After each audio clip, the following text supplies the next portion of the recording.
Good evening again. Thank you for joining us for the Foothill Transit Forward public workshop this evening.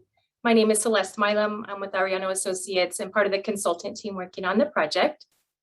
Before we get started tonight, we have some housekeeping slides that we wanted to go over, and then we'll dive into our meeting.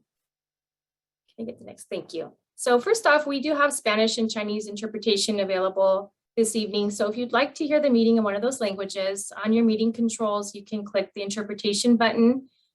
Click on the language that you'd like to hear, and then it'll transfer you over. And then as an option, you can also hear the interpreted language only and mute the original audio that's in English. And the meeting is being recorded and will be posted to the project website after. And copies of the presentation in English, Chinese, and Spanish will also be posted to the website for later viewing. The meeting will be about 20 minutes for the presentation, and then we'll also have some time for polling and to take any questions and comments that you might have. And there are a couple ways that you can participate this evening. You can give a verbal comment by clicking your raise hand. There's a little hand in your meeting controls. You can click on that to raise your hand, and then to lower your hand, you can click on that again. And if you're joining us by phone, you can press *9 on the phone to raise your hand, and then *6 to unmute. When we get to the Q&A segments, we will call out your name if it's raised, ask you to unmute yourself, and then you can go ahead and give your question or comment. You can also submit a comment or question in writing in the Q&A function.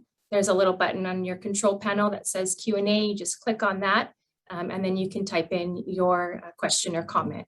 And just to note that all questions and comments will be monitored tonight by the project team. So we ask that you refrain from using offensive language or profanity. Any written comments that contain that will not be read, and any verbal input that contains offensive language will be muted. On that note, next slide, please. I will hand it off to Doran Barnes, who's the Chief Executive Officer for Foothill Transit, to give us our official welcome. Great. Well, thank you so much. And thanks everybody for being here tonight. This is a really exciting project for all of us here at Foothill Transit. When I look back over the last several months, so much of our world has changed. Of course, the COVID pandemic has been front and center. In many respects, we've learned how to do things differently. We've had to learn how to do things differently. We know that the future is going to be different yet again. And the purpose of this effort is really to think about what is that future? How do we best deploy the resources and the services that Foothill Transit provides to meet the future needs of our community, and to meet those needs as things are changing, as things are evolving, as we're hopefully coming out of COVID, but have learned things that are very, very important and inform the types of services that we're going to be providing and offering. The next several months are going to be a process of learning, of thinking, of visioning, really preparing for the future. And tonight is an important step in that journey to be able to talk about some of the things that are being thought about, but also to get some great input in terms of what's important. How can we best, again, leverage our services to the community? So thanks for joining us tonight, and we're looking forward to a great session. Thank you, Doran. Now we'll hand it over to Joe Raquel, the Director of Planning for Foothill Transit, to introduce the planning team. Hi, everyone. Again, as Doran said, thank you for joining us this afternoon.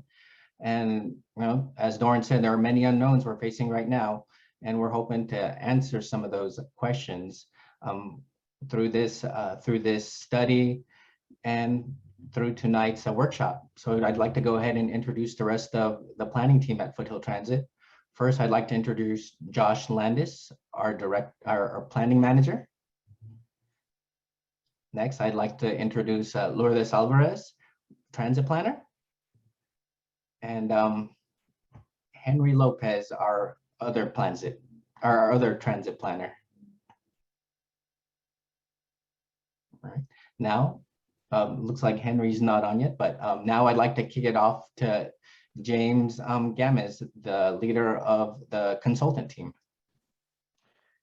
Hi, good evening, and thank you for joining us. My name is James Gomez. I'm with Nelson Nygaard Consulting Associates, and I'm a couple of members of my team as well. Thomas Whitman, project manager, as well as Kyle Taniguchi, and members of Ariano Associates, Melissa Holguin and Celeste Milan.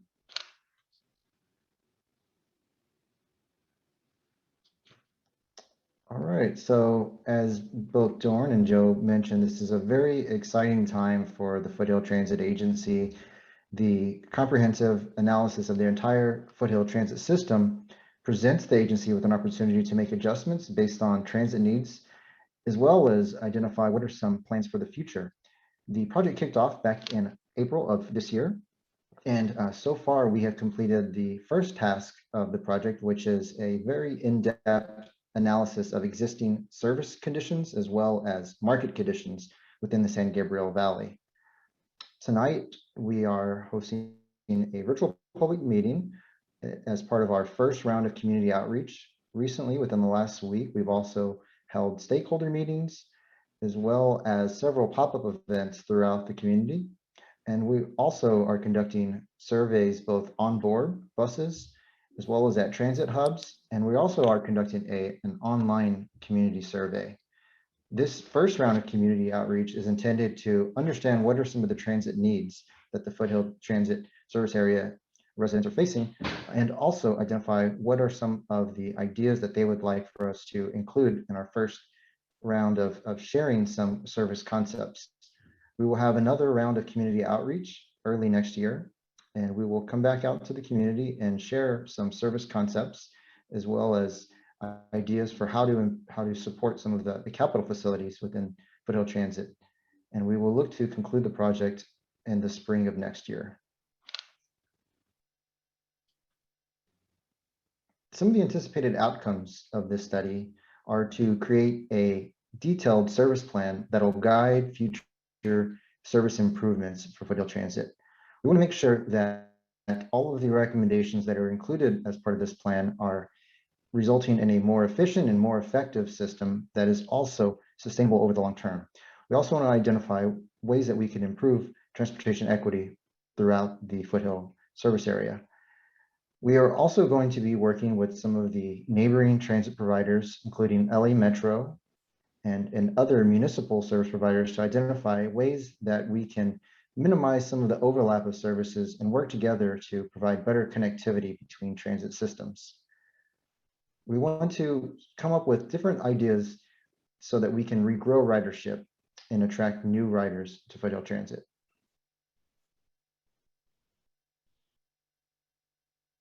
The first map that we are sharing in our presentation shows the service area that Foothill Transit serves, as well as some of the major destinations. Some of these are major shopping locations, major employment centers, as well as educational institutions, medical facilities. Most people are probably familiar with these. Foothill Transit serves much of the San Gabriel Valley, but it also extends to other portions of the region and connects with other key transit systems such as LA Metro, OCTA, Montebello, bus lines, and several other systems. You'll also note that on the map we show, in addition to the destinations, the Metrolink stations, and those are also important connections as well.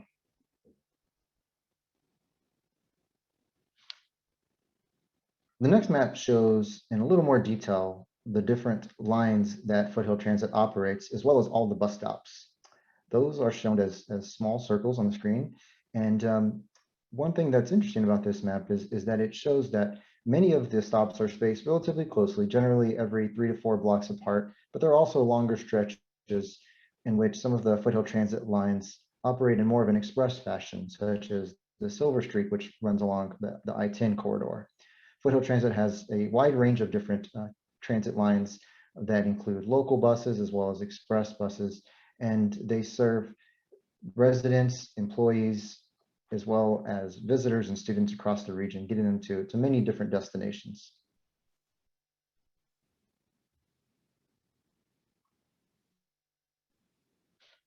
The next map shows how Foothill Transit connects with many of the other transit systems within the region. Foothill Transit is shown in yellow, and then we have LA Metro Bus and Rail in gray. And we also have OCTA shown at the bottom of the screen in red, as well as Omnitrans off to the east, and then Montebello bus lines. The dotted lines or dashed lines represent many of the municipal transit systems. So those are much smaller in size and scale, and they're primarily operated by cities, by municipalities.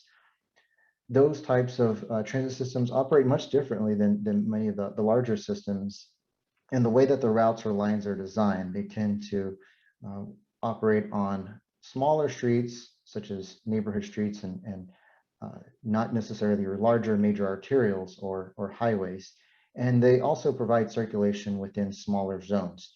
It's also important that Foothill Transit can connect with some of these, as some people use these smaller systems as their first or last mile to get out to Foothill Transit to make longer trips on transit.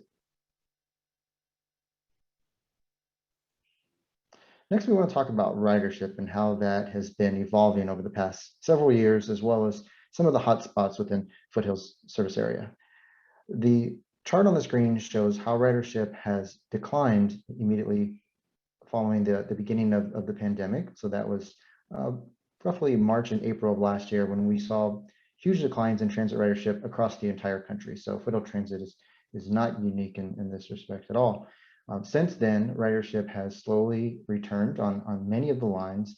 Also, we have seen that ridership has returned at a very different rate between different types of lines.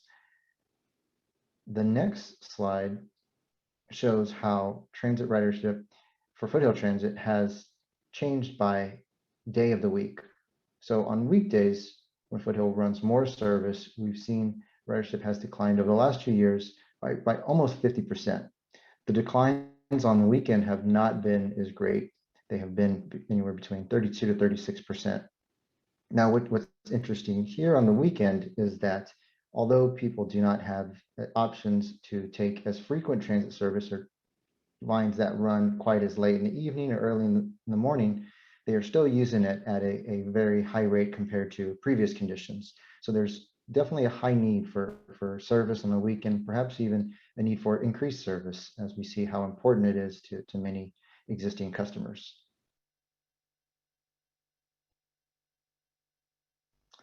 The next graphic on the screen shows transit ridership by bus stop across the entire Foothill region. So these are just Foothill transit ridership bubbles, and it's a heat map that identifies what are the hot spots of ridership.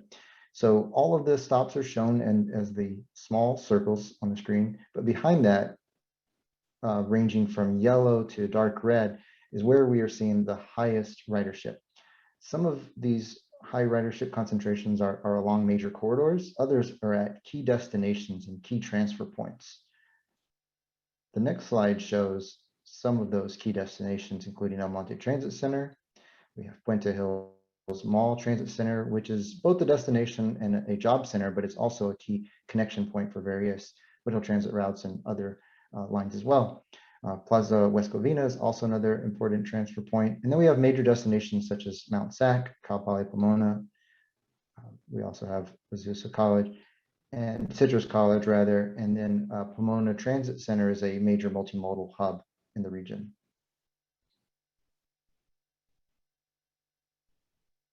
The next series of maps show different concentrations of people. And the first one is population density. So one of the most important indicators for transit demand is population density, where we have a high concentration of people living close together. Where we have that, we can support higher levels of transit. Where the densities are much lower and more suburban in nature, that does not tend to generate as much transit ridership and not have as much transit need as some of these higher density locations. Just for a comparison, we extend this map out to include parts of Los Angeles, even west of downtown, so you can see just how Foothill Transit varies with some of the more densely populated portions of the region. We also include areas to the south, getting into Orange County and San Bernardino County, where also the population density tends to drop as it becomes more suburban in nature. Within Foothill Transit service area, there are pockets of moderate to high population density, but there's also lower densities as well. It's important that we plan for transit services that meet the needs of the different areas. However, population density is not the only indicator. We also look at things such as employment.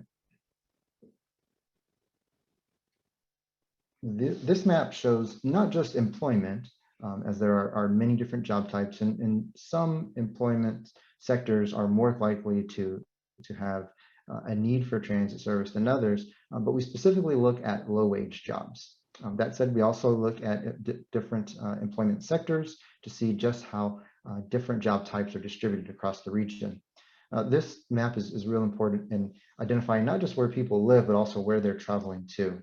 Roughly half of transit trips on Foothill and many transit systems are related to employment. So we want to see just what are how these different concentrations and densities are changing or evolving over time as different new jobs will emerge.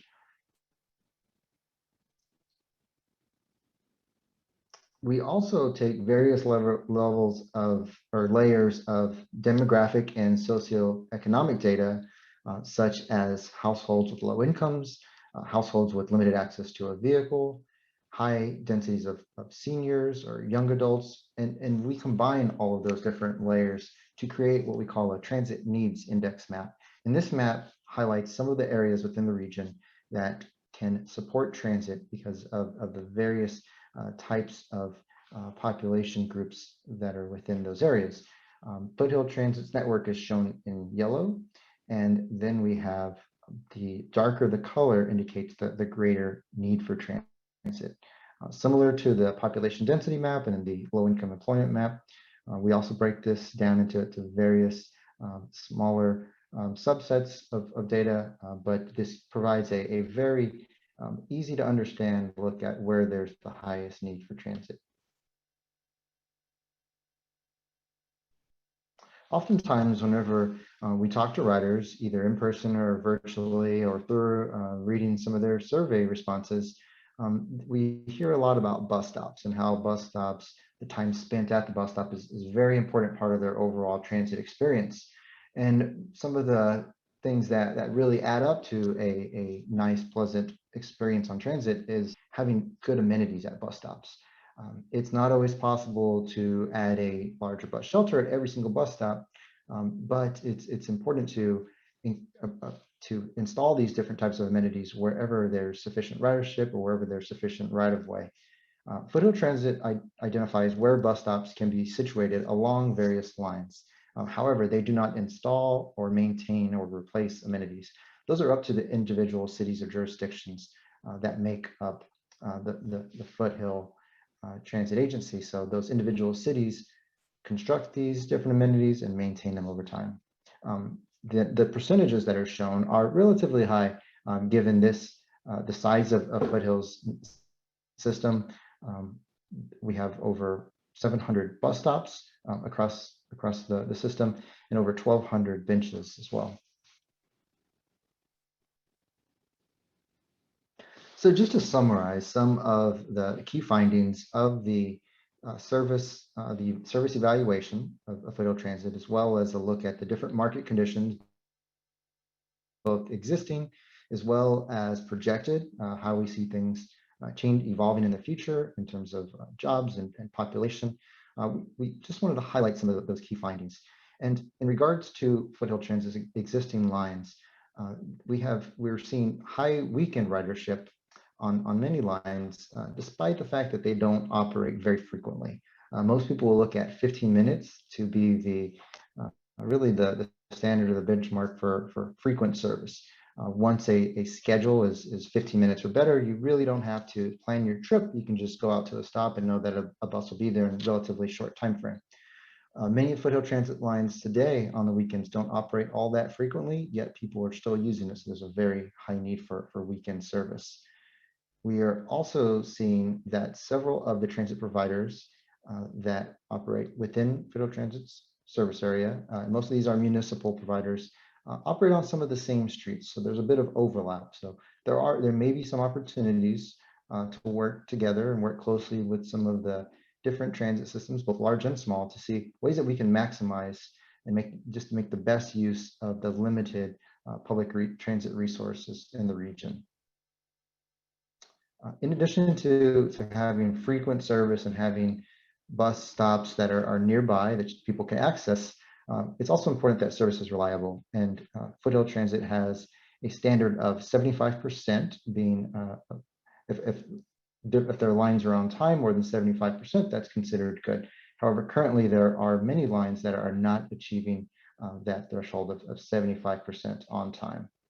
Now that is measured at time points. So if you look at a line schedule, the different points along a route, the major points, that's where the on-time performance is being evaluated. In addition to weekend service, there's also many weekday lines that could support more frequent service. They're operating at a level that today may not be considered all that convenient, but they have the population, the employment, the student numbers to really support a higher level of investment over time. And some of the activity centers that really that have the greatest demand and are most promising to generate ridership are the community colleges and universities within the San Gabriel Valley. These have a high potential for ridership growth as people come from all over the region to the schools. And as we move forward through the pandemic, I think this demand will only increase. Now I will hand it back over to Celeste, and we are going to pause on the slides and really talk about some of the outreach activities as well as begin a overall discussion. So in addition to the key findings that James just noted, we're also using input directly from customers and the communities that Foothill Transit serves to inform our study. And so we're using a variety of ways to share information and to gather that feedback. We have a project website, foothilltransitforward.com. It contains project information, including upcoming events such as the meeting tonight, the survey, other opportunities for involvement. And the website will be updated throughout the life of the project. So that will be a continual portal for project information.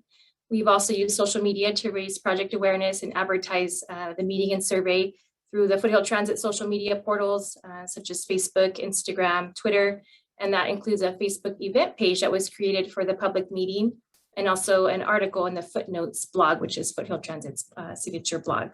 We also have digital ads going out, a geofencing campaign that's going out through various portals, whether you're using a cell phone or your computer, the ads pop up to share the information. We also have print ads that have gone out in English, Spanish, and Chinese, and those went out in papers that serve the San Gabriel Valley area, as well as the e-blast communication. So it comes directly to your email. We've been sending those out. And if you haven't been getting them and you'd like to sign up for that mailing list, you can go to the website and input your email address, and then we'll add you and you'll continue to get that information right to your email inbox. We also have, as I mentioned, a survey going on. So we've been doing onboard bus surveying, telephone surveying, and then surveying at in-person events such as pop-ups. And throughout the course of this round of outreach, we have had 7 pop-up events throughout the service area. And those were at the West Covina Farmers Market, Cal Poly Pomona, Mount San Antonio College, the El Monte Transit Center, Pomona Art Walk, the Puente Hills Mall Transit Center, and Citrus College. And through those events, we've engaged with about 170 folks and distributed over 400 flyers to raise project awareness and encourage people to participate and get involved in the project. We also conducted 3 small group stakeholder meetings last week. And those were more targeted engagement that included some educational institutions, community-based and service organizations, major employers, and other stakeholder organizations that serve large populations across the Foothill Transit service area. And then, of course, we have our meeting tonight. So we're really working to ensure that wide reach through the Foothill Transit service area to make sure that we're hearing the customers. And of course, through our meeting tonight, we're going to gather some additional input. So on that note, we have some polls that we'd like to have you participate in. And we'll start with the first one, which just is a little bit helping us understand who's in the room tonight. So Jennifer, you can launch that first poll, and we'll start there. And you can just vote right there from your device. And the first question asks, what has been your experience with Foothill Transit? So are you a regular Foothill Transit customer, an occasional Foothill Transit customer, perhaps a former Foothill Transit customer, or you have never used Foothill Transit? So we'll give just a minute here. Looks like we have 20 plus participants, 25. So we'll give everybody a minute to get their vote in.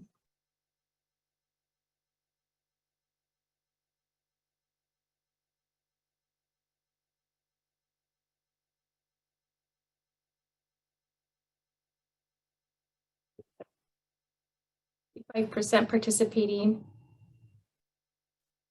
Seconds for you to let us know what your experience has been with Foothill Transit service.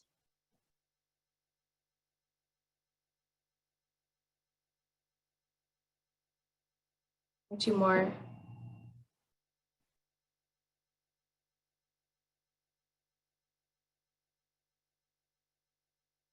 We can go ahead and let's show the results. And looks like we have a good variety of folks in the room tonight. We've got some regular customers, a little bit of everything, occasional, former, and have not used Foothill Transit before. So I'm excited to get all of the input from those different backgrounds and perspectives. And we'll get into a more open discussion of Q&A and comments to hear from you in just a bit. For our next segment, we'll just talk a little bit about the options before we launch the poll so that you understand what we're asking of you and can make an informed choice. So the next poll will be about what's most important to you. And the 4 choices are frequent service, where buses run often enough to meet your needs. And James mentioned, at 15 to 20 minute frequencies, you almost don't need a schedule because the bus is going to be continually coming. Reliable service is the next choice, where buses regularly arrive on time. Affordable service, Foothill Transit fares are reasonably priced. And then fast service, bus routes are direct with minimal delays. So for the next poll, we'll just ask you to choose out of these 4, which one would be most important to you. Jennifer, you can go ahead.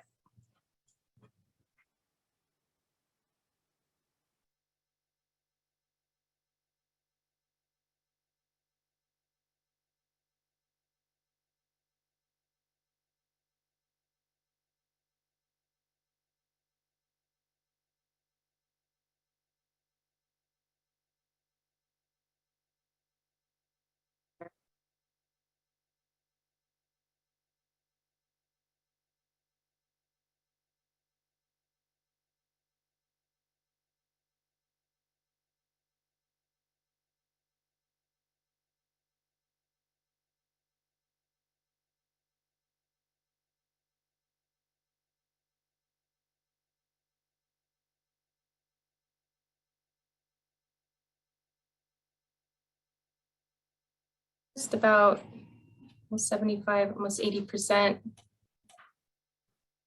Call for those votes. And Celeste, I saw a hand raise from Lenovo tablet.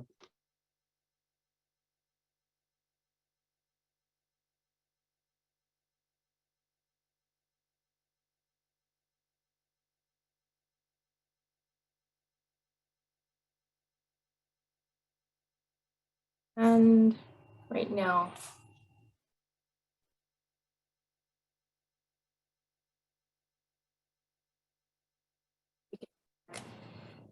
okay, so for poll number 2, which is most important to you, really close. It looks like on frequent service and reliable service. So reliable service just slightly ahead at 53%, and then frequent service. So that's very consistent with what we've been hearing so far in the community. Frequent coming, like James mentioned, every 15 to 20 minutes, but having it be reliable so that people, if they have appointments, doctor's appointments, they're going to work or school, that they know that the bus is going to get there and take them where they need to go on time.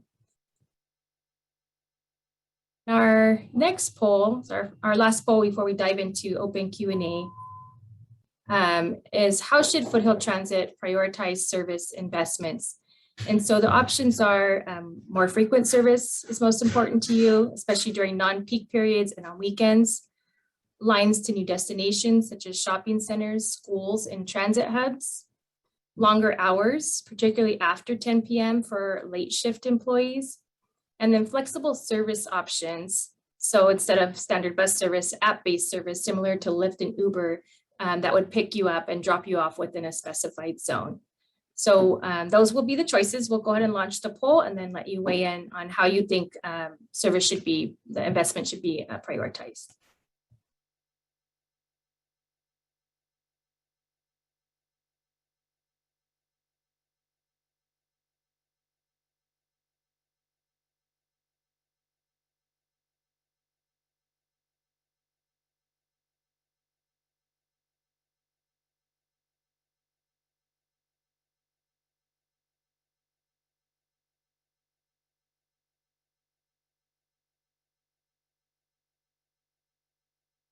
About 60%. So far, more frequent service is coming out ahead here. Here.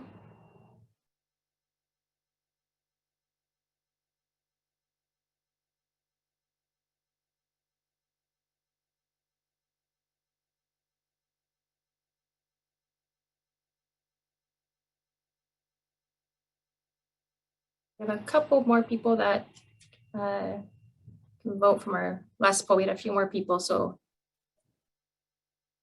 vote in there.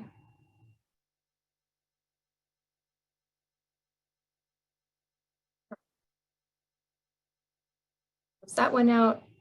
So it looks like more frequent service was the leader on that one. More than 50% of our participants chose that, so that's important to folks. And when we get into the Q&A, we can talk in a little more detail. There are specific lines that you are using and have a comment on specifically. And then for the new destinations, that was the second choice. And so if there are specific destinations that you'd like to see service go to, we'd be happy to get into those specifics and hear that information from you. So we can go ahead and close this poll out. And with that, we'll go ahead and open our Q&A and comment session. So again, just as a reminder, if you would like to provide a comment, you can raise your hand using the hand raise button, and we'll call on you, ask you to mute yourself. If you're on the phone, you can use *9 to raise your hand. You can also type your question or comment in the Q&A box, and then we'll read those out for everyone to hear and then to be responded to by the team. So let me switch. Let's see if we have any hands raised.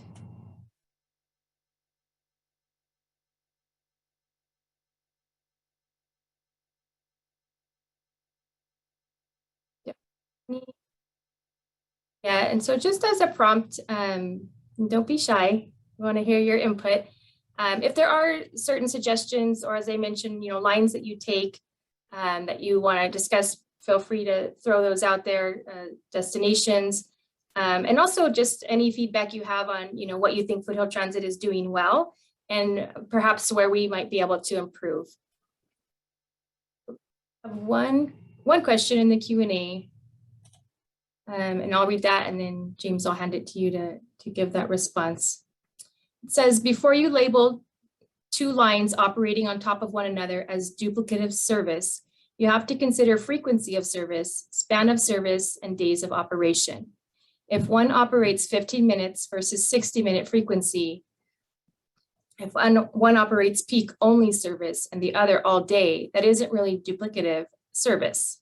If one operates weekday only and the other operates a 7-day operation, that isn't really duplicative service.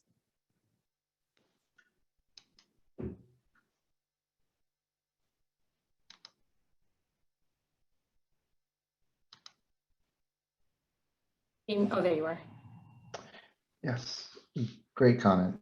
Yeah, absolutely. We have to consider all the different aspects of the individual lines that we're evaluating when we look at service duplication. And in addition to some of these service characteristics that you mentioned, we're also looking at the design, the alignment of the routes, as well as the destinations that they serve, the fares that are included for each of the individual lines. So absolutely, it's a very comprehensive evaluation of how the different lines may overlap. Are they going to different locations? Those are on a case-by-case basis. It also involves conversation with the other providers before we reach any sort of assumptions or develop any recommendations.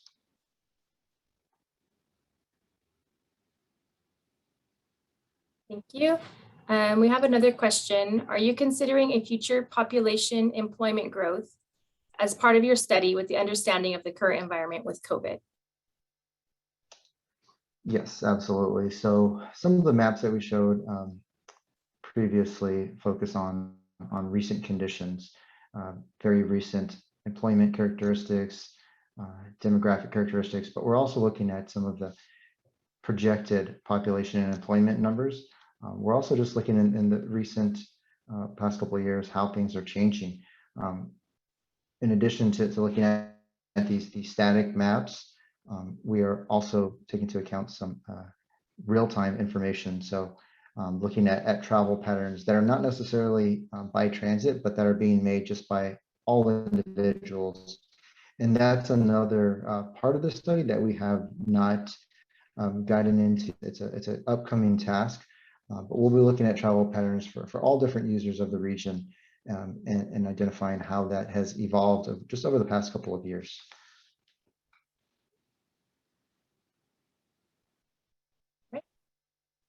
We have a comment from the City of Glendora. We are very, Steve Matier, we are very excited to work with Foothill to provide high quality service. What did you want to respond to that? I'll let Joe or Yeah, yes, definitely. The City of Glendora has been a great partner with us, and we too are looking forward to partnering and help improve the service for our residents. Thank you. We have another question. Is there a timeline for the recommendations to be implemented? I'm still waiting on the recommendations from the 2016 study that was done 5 years ago, particularly in regards to the 486 extension in Pomona. Yes, I'll go ahead and answer that, James. I remember that. I believe this person is referring to the 486 extension to the Pomona Transit Center. We actually have, I mean, I know Thomas remembers that. He was our lead on that study as well. But we are actually looking at implementing that. More news to come, more news to come. Definitely by next fiscal year, you will see the 486 going to PTC.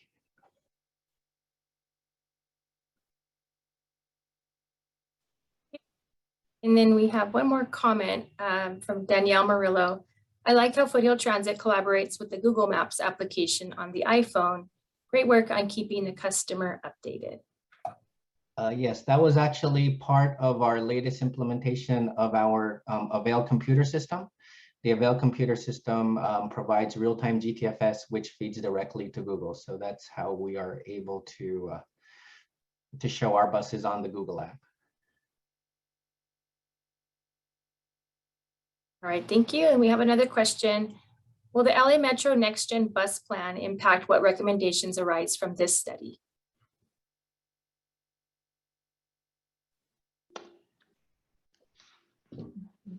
that's a possibility. So Audiano Associates were on the LA Metro Next Gen bus plan. So they're very familiar with many of the recommendations. And in addition to that study, also looking at other plans across the region to see how we can incorporate them. In some cases, there may be some overlap, but LA Metro is going to be a partner as part of the study. And any of the recommendations that involve any of the LA Metro lines will be vetted with them. So there'll be conversations.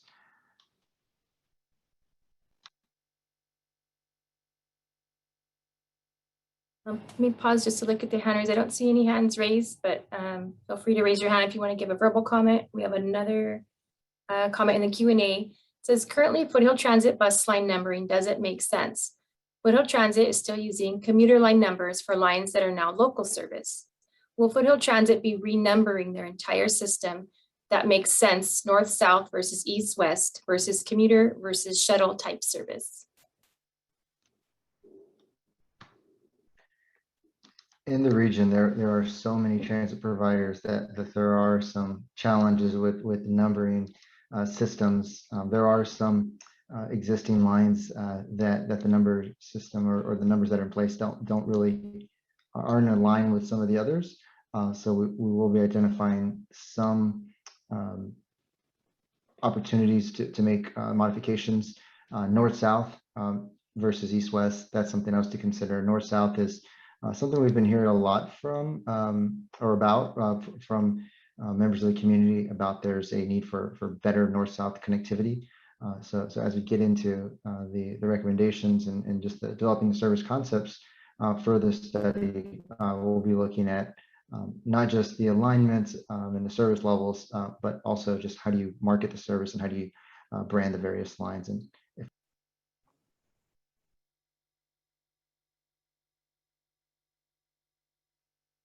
Right, thank you. And it looks like we have a hand raised. There's not a name associated, but it's Lenovo Tab M7. So if that is how you're signed in, please go ahead and unmute yourself and then go ahead and give your question or comment. It's Lenovo Tab M7.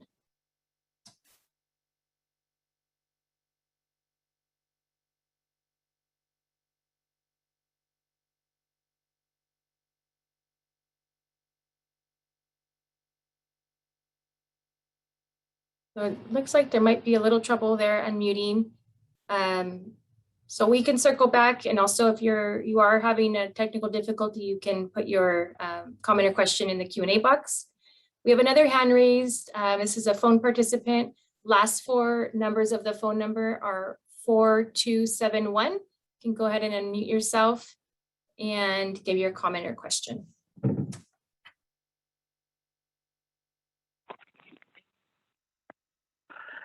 Hello, good afternoon.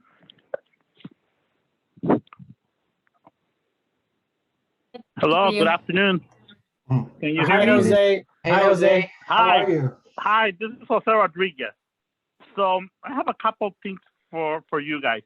First of all, I was hearing what James Gomez was explaining about all these lines, and I want to tell you something. This is a little bit unacceptable that, for example, line 197, these bus drivers are doing a terrible job. They don't listen. They don't follow the rules. They don't care about customers. I was recently traveling to the bike fair in Pomona, and I asked them that I needed to get off by Fairplex Drive and McKinley. They didn't care. I told them the entrance to the fair was right there, and they want me to drive me somewhere else, and this is ridiculous. 197 is a local route, and you guys need to train your drivers. 197 is not express route. So if we have a stop on the Pomona, on the Fairplex parking lot in Pomona, and then the next stop is on McKinley and White, that's a very super long distance. That's not a walkable distance. There's no stops in between to be a local line. I feel like that's an express line, not a local line. So something needs to be done, and I think they need some training, these bus drivers. I was really, really upset with line 197 with the service that I've been getting recently. Now, Jose, I can, just real quick to respond to that. We've been working with Pomona Fairplex and the City of Pomona for a couple of years now to try to identify some areas that are ADA accessible along McKinley. And so it is a good suggestion, especially because I did hear your comment related to the bite-sized fair that occurred and some of the limitations of transit service. So we have been working with the City of Pomona, also the City of Laverne, because that serves the kind of northwest portion of the Fairplex kind of campus, and look to kind of work with them and possibly route the bus in a way that we can add some more stops. So sorry about that and kind of inconvenience as we work through that, but we're just limited to where we can actually have the bus stop due to ADA requirements. Yeah. Okay. Well, great. And now that you were talking about some weekend service and everything to improve, I just want to let you guys know that look at the whole area. Look at downtown LA. Downtown LA has all the commuter express routes plus the Silver Street, and the only one running on weekends is the Silver Street. Out of those 6 lines, or I mean, I don't have it in mind right now, but you know, all the commuter express, which is 490, 493, 495, 499, 498, and 699, and the Silver Street. Out of all those, we only have one route in downtown LA running on the weekends, which is the Silver Street. So I think that's a part that we should focus and improve. Also, at this time, I really appreciate, and I hear that before regarding line 486 extended to Pomona Transit Center. I mean, that's a good idea, but how come nobody's talking about extending that route to downtown LA like it was before? 486 should be ending in downtown LA, not in the Monte Station. Also 488. 488, I think, should be extended to downtown LA, to Glendora, and get rid of the 490. The 490, it has a terrible schedule, doesn't work for us, it doesn't work for me, it's a terrible line. We can just add the Covina Transit Center stop for the 488, kind of reroute it and take the 488 there instead of the 490 and extend the 488 to downtown LA. The 488 has more hours of operation. I think it's better, and if they extend it to downtown LA like it was before, it's also gonna be considered almost an express line. So that's all I have for the moment right now. And thank you, Jose. We always appreciate your comments. And as we get more into the details that James and Thomas will be working on, we'll have those kind of more in-depth analysis for each routes that we'll be able to present to customers and get those types of feedback But right now it's more just an overview, hear the comments. We don't have any actual line adjustments or recommendations tonight. So we'll definitely continue to work with you over the next year and a half or so and get all your feedback in. Thank you, Yash. All right, have a good night, Have a great Jose. day, everyone. Thank you. Thank you for your comment, Jose. We have another hand. Let's try that Lenovo Tab M7. So just a reminder to unmute yourself. If you're on the phone, you can press *6 to unmute. If you're on a device, we'll send a little request that will say you've been unmuted or I invite you to unmute. So it looks like Lenovo Tab, you can go ahead and give your comment or question. Okay, I like it, the 185. Only the 185 is a special Monday to Friday. I wait some the time and the time he no pass. Okay, thank you. So I think you said the 195 or the 185? Yes, it's a 185. I went to go to Azusa and we go to customer service. I'm sorry, I don't know what happened to the 185. Go to Azusa. I went sometimes to with the Francisquito and Glendora to going to Azusa Transit, and I went to the 185. Nothing. I wait sometimes 20 minutes, nothing at 185. And I going to that side to Monday to Friday, catch the 185. And sometimes last time I wait over here in Puente Giosmo, and operator he's stuck here in lunchtime, and I'm tired to the 185.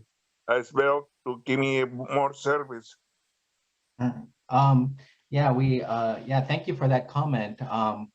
If you can send us an email to comments@foothilltransit.org, we can direct it to the proper department and we'll make sure we investigate this.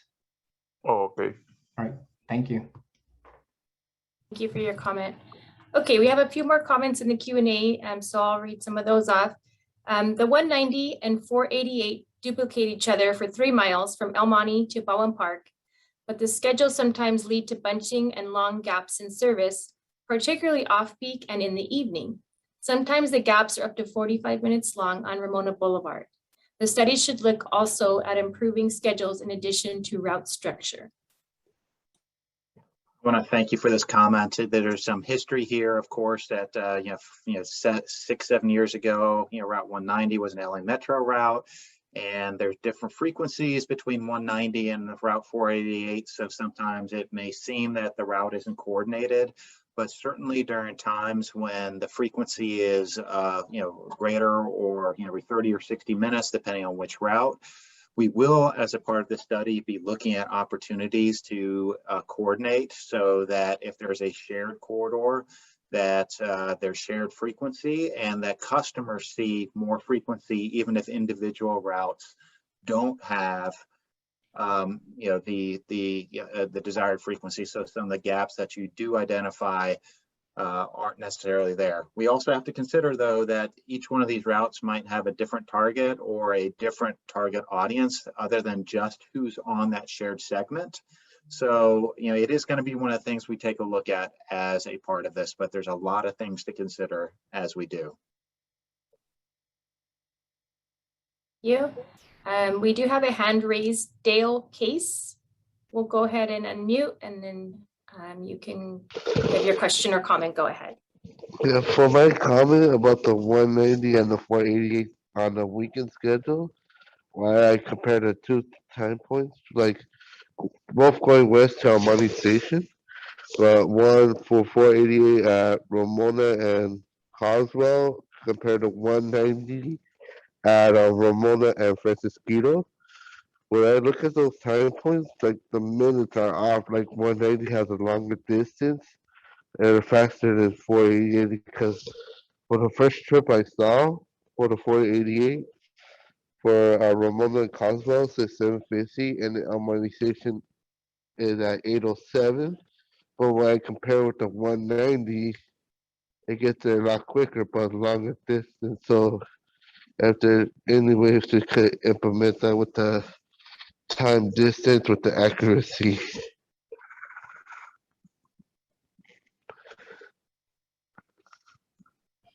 All right, And we'll be thanks. taking a look at much of the similar things and trying to see where those opportunities for coordination are. So I appreciate you bringing that up. Thank you.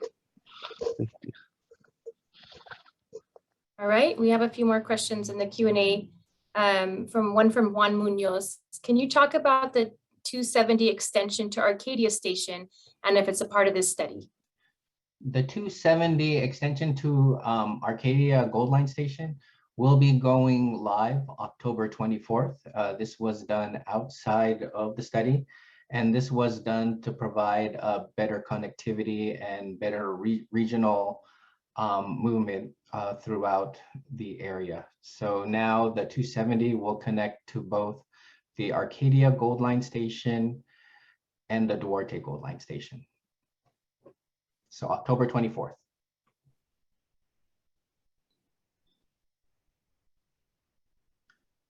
Next question, will you be reaching out to historically marginalized communities for outreach? I know you showed maps with various socio-demographic characteristics, but just curious.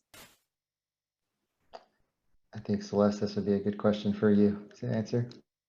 So we absolutely are making sure that we're reaching deep into the community. As we mentioned, we don't just have a digital program online. We recognize that not everybody uses digital methods. They might have limited access to Wi-Fi. So we are going out into the community in addition to that campaign with the print ads, with doing those pop-ups so that we're actually there face-to-face, the onboard, bus surveying, getting right to the customers who are using the service, in addition to some other methods such as the stakeholder organizations, because they represent very large groups, especially the community-based organizations and service organizations that we met with, so that they can share that information with that broader audience of folks that they represent.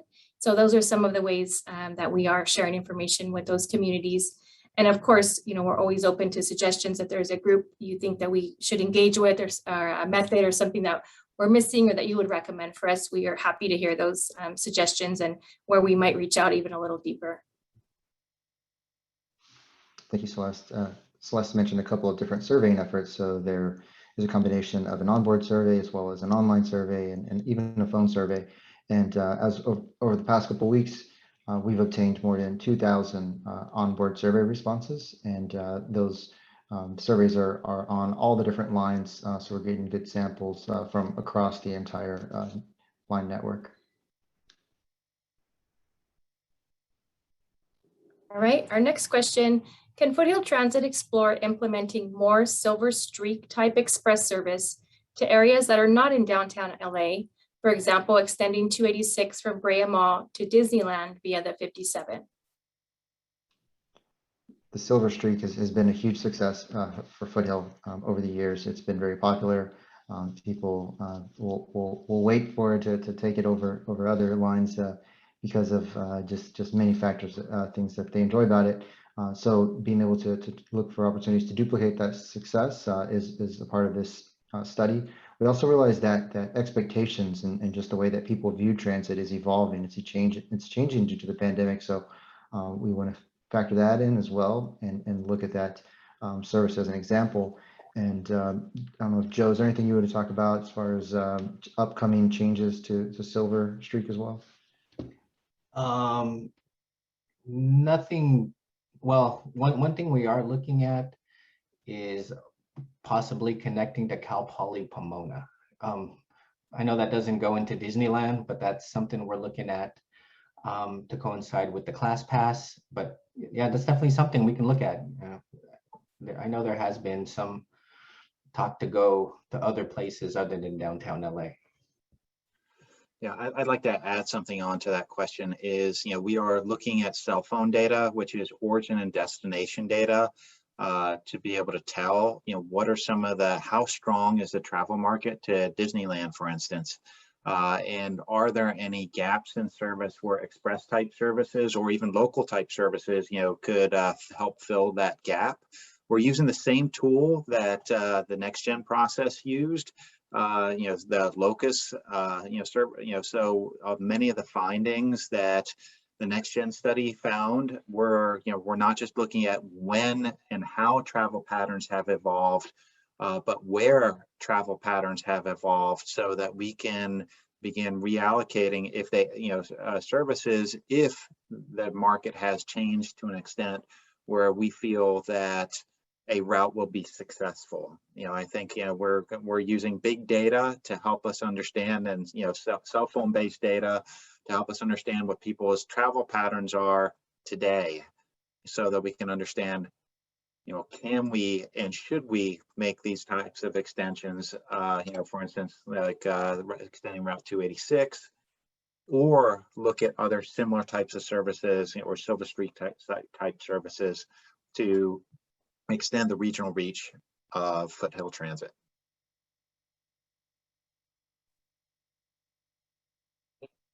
We have one hand raised, and then we have some more questions to get to in the Q&A. The Lenovo Tab M7 again, go ahead and unmute yourself. You can provide your comment or question. Yes. Okay, the last question. The 492 is going to enter to the new station in San Dimas.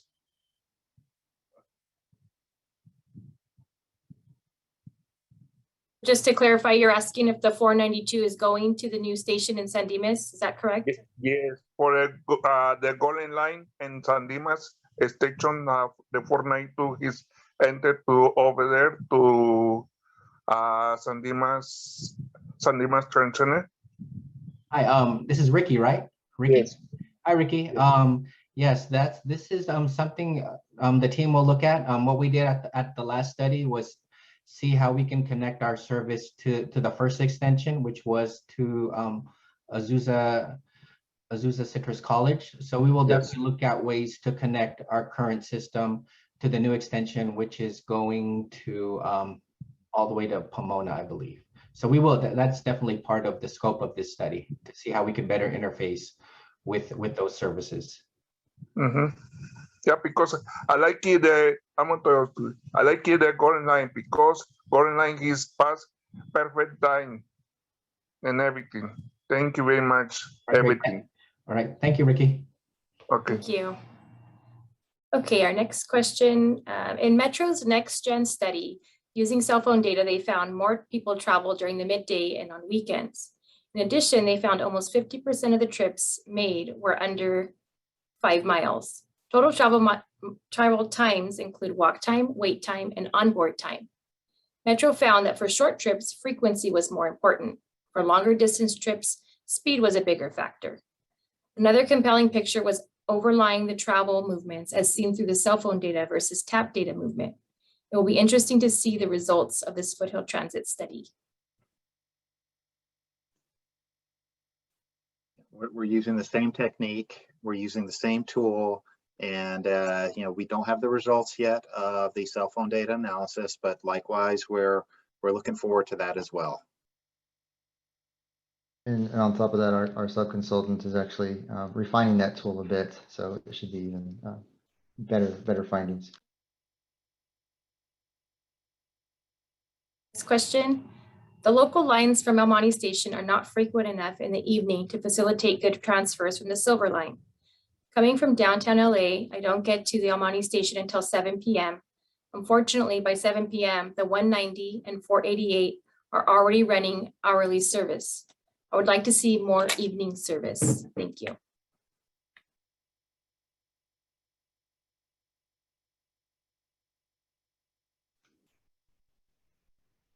Yeah, these are exactly the types of feedback that is very helpful for us, and we are hearing similar comments. I anticipate we'll also have many similar comments through the onboard survey. Evening service is very important for a lot of people, especially employment purposes, getting out of work, later shifts. So we'll be identifying the lines that can support that more frequent service in the evening and on the weekends. Next question's from Stephen Fox. Will the 270 still go down Myrtle and pass by Monrovia GL station? Yeah, I think I made a mistake when I said Duarte. It's the Monrovia Gold Line Station. Yes, so it'll pretty much stay on the same alignment and just travel along Foothill to get to the Arcadia Gold Line Station. Yeah, sorry about that, Steve. And the next question, I'm not sure if this is a question or a statement. It says 270 will also connect to Metro Line 79 and 287 as well as the Arcadia station. I think they might be asking if that's the case. Yes, I believe those are the two lines, two metro lines that terminate there. So there is a chance to transfer to those services once the 270 gets to the Gold Line station. We have, since the 270 will be extended next month, will there also be more frequent service and later hours in the evening? On Saturdays, the last bus from Monrovia Gold Line is at 5 p.m., which is too early. Currently, the plan is not to add any more service other than the extension, but we will, that's feedback that we like to take, and that'll help us craft and help us with this study. Next question. Can Foothill Transit talk to Metro and take over line 910 Silver and make one single line from Montclair to San Pedro, Silver Streak 707?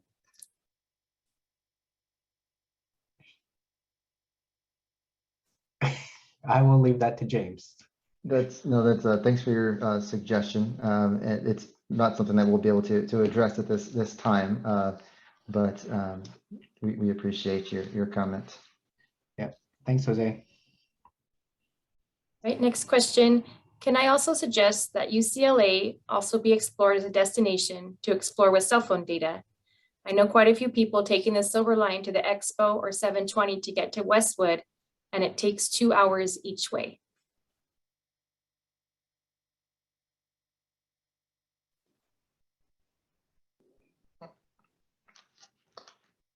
Yes, absolutely. When we look at the cell phone data, it will not be limited to the service area for Foothill Transit. We're looking regionally. What are some of those common travel patterns? We know that other systems in the region, such as in the South Bay, have extended service to UCLA. A lot of travel patterns there, so that will be looked at as a major market opportunity. Our next question is from Juan Munoz. Will Foothill think of rapid type service on major corridors? Because with Metro, they cut their rapid service, and on the local bus, it's very slow. And I wasn't a fan of this change that Metro made. One of the upcoming tasks, and this will be in the months ahead as part of this project, is to look at some of the high ridership corridors and identify potential improvements, such as not just BRT, but rapid. And that'll include just a range of different service and capital related improvements. So that is something that is included in this study. And those lines, those particular corridors have not yet been identified. We have a question from Jose Rodriguez. To think about extending line 195 or 286 going north Pomona Transit Center to Raging Waters, running on White to McKinley, turn on Fairplex Drive, turn on Arrow to San Dimas, and then go into Raging Waters.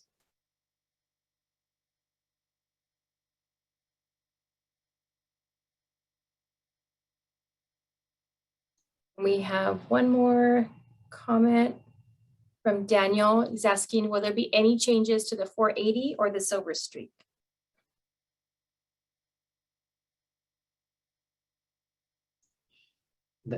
Go ahead, James. None planned at this time, but with the success of those lines, there may be future expansion.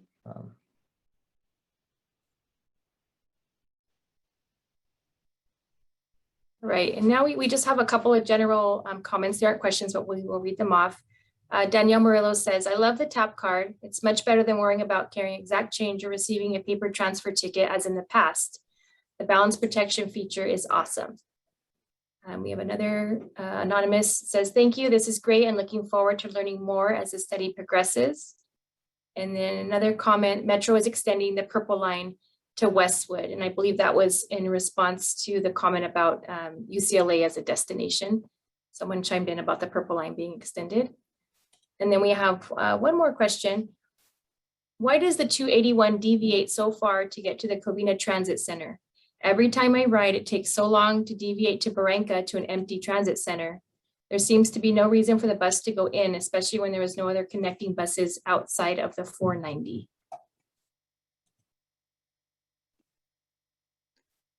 We're going to take a look at every single one of the routes and what the ridership is, and if there is indeed a pattern of underutilization in any given area, we're going to be asking those exact same questions.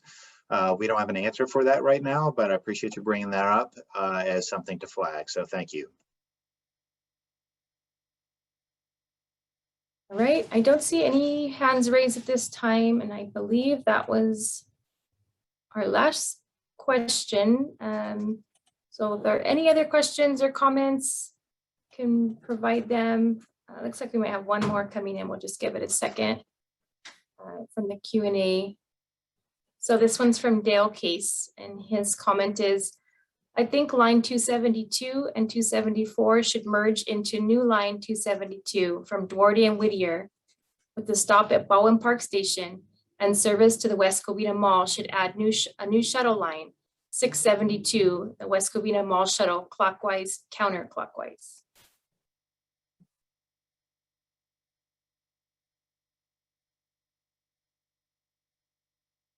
Mr. Nodding, you want to respond to that?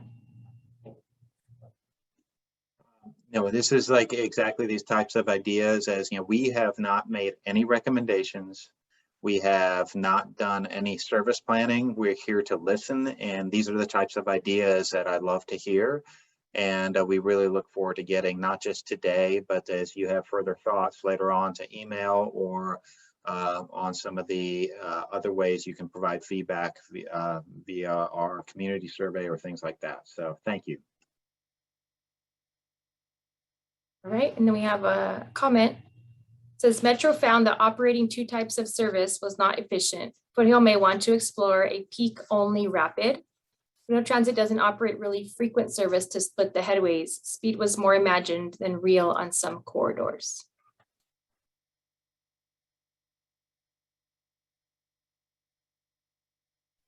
We've seen the same thing on other similar systems, such as in Torrance as well. So thank you for that comment.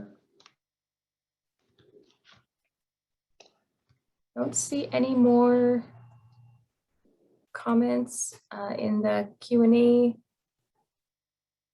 I don't see any hands raised. So we'll pause right at the end just in case there's any stragglers that have a question or comment. But I think for now it's safe for us to move on if there's no further comments. All right, so I'll hand it back to James here to go over project next steps.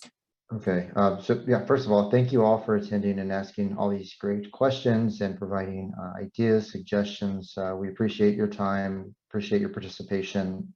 We hope that you can continue to be part of this study. This is only the first of 2 rounds of community outreach. The second one will be held early next year. So over the next couple of weeks, we are going to finalize the existing conditions report, share that with the community. We have a project website that Celeste will be talking about in just a moment. And then we're going to take all of the different findings from our analysis, as well as the feedback that we receive from the community, all the different sources, stakeholder discussions, this virtual meeting, the onboard survey, the online survey, take all that feedback, all those different ingredients, and start to develop service concepts in collaboration with Foothill Transit Plan staff. We'll refine those concepts, and then we'll take those out to the community early next year. So again, this is only the first of 2 large community outreach efforts, and we look forward to having conversations with you again in the near future. Thanks, James. And with that, we want to talk about how you can stay involved in the project. We want to continue to have the community stay involved throughout the time, all the way to when we come back out in the spring with those draft concepts. And so we do have several ways that you can continue to do that. As I mentioned earlier, we do have the project website, foothill transitforward.com. So we encourage you to visit the website, It will be updated regularly as there's progression on the project. So anything going on will be there, and you can sign up for the mailing list. You can submit comments on the website if you do think of something that you did not mention or get to mention today. We really, really appreciate you taking the time to be with us and to provide your input. And you can continue to do that on the comment form that's there on the website. We also hope that you'll share the project information with your friends, family, anybody in your network. We will be posting the meeting recording, and we'll send an email out as well to share that. So we'll have the meeting recording and the PowerPoint presentation up that you can share. It'll be on the website as well. And then of course, we still have our survey that's going on and will be open until October 8th. So we hope that you'll take that and also share that for others who would like to provide their input. And before we hand it over to Joe, it looks like we have one more, two more comments. And if there's anybody else that has a comment or question, it's not too late to get that in. So we'll get these two. The first one says, the first map in the presentation with the pretty icons is missing Gold Line stations. I would think that those stations are more important than Metrolink stations since the Gold Line is more frequent. That is a good suggestion and something we can look to do. We hope you like that that map as well. And then next one, Danielle Murillo, it's a suggestion to invite the bus drivers to provide feedback also. We might be doing that. James, you want to comment on that? Absolutely. We're just searching for the right time to do that. That's very important. We look at bus operators or see bus operators as really the eyes and ears of the system. They hear from riders directly. They see the different travel patterns. They endure some of the congestion, traffic congestion. So absolutely, we'll be having conversations with them for, not only for input, but also feedback on the concepts as we move further along. We have just two final comments. I'm just getting three. Jose Rodriguez, thank you to all the team from Foothill Transit, always looking for better service to riders. Foothill Transit is a great agency. Thanks to all of you and have a great night.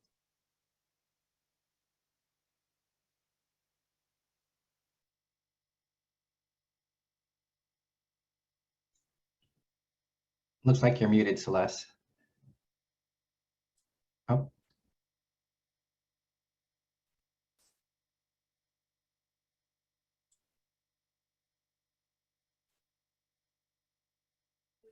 We still can't hear you, Celeste.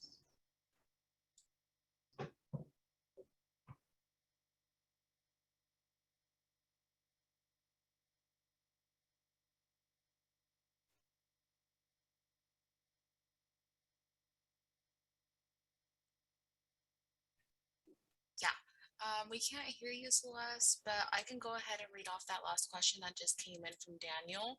It says, I know there's not much drivers can do to enforce the mask mandate on the buses, but is there any way you could get the sheriff officer or someone of that nature to ride the buses to make sure people are actually wearing their masks? I've been on too many buses where people refuse to wear a mask, causing the buses to be delayed, and then we have to wait for a supervisor, which sometimes takes a long time. Yeah, Daniel, thank you for that comment. We will pass this along to the proper department so they can look into this. Okay, and I think we have one other question that came in, or comment. It is from Juan Munoz, and it says, with low ridership segments and routes that Metro had, they replaced it with micro transit in certain areas like Pasadena. And I do know Foothill is thinking of an Uber or Lyft service. And with one low ridership line, 285, this might be good to replace with micro type service. I think the challenge, mobility challenges, the answer to mobility challenges, and it's not always a 40-foot bus.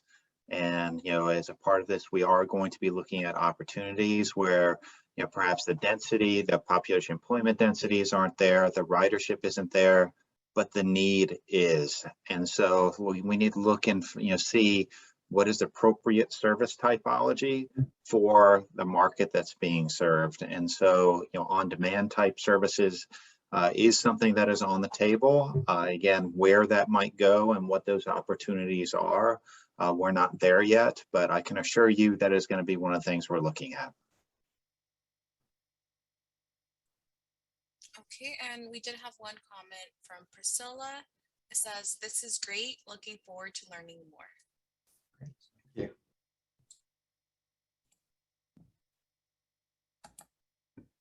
It doesn't seem like we have any questions or comments. Thank you, Jennifer. So I think with that, if there are no other comments, I'll go ahead and jump in here. I don't see any additional comments and I don't see any other hands raised. So we just want to say thank you again, taking time out of your day to be here with us and give us your input. We will be back in the spring, as we've already mentioned. There is still time for you to get involved. We want to definitely get as much participation and input on that survey. It'll be open until October 8th. So please be sure to pass that along, and the meeting will be posted on the website along with the Spanish and Chinese interpretations of the presentation. So those will be available for your viewing at your convenience. So again, thank you, and I will go ahead and hand it back to Joe to close us out for tonight. Yep, as was mentioned, I'd like to thank everyone for coming out and participating and providing your feedback. Your feedback is very important and it will help us move Foothill forward. So check out the website and be involved. Thank you, everyone. Appreciate it.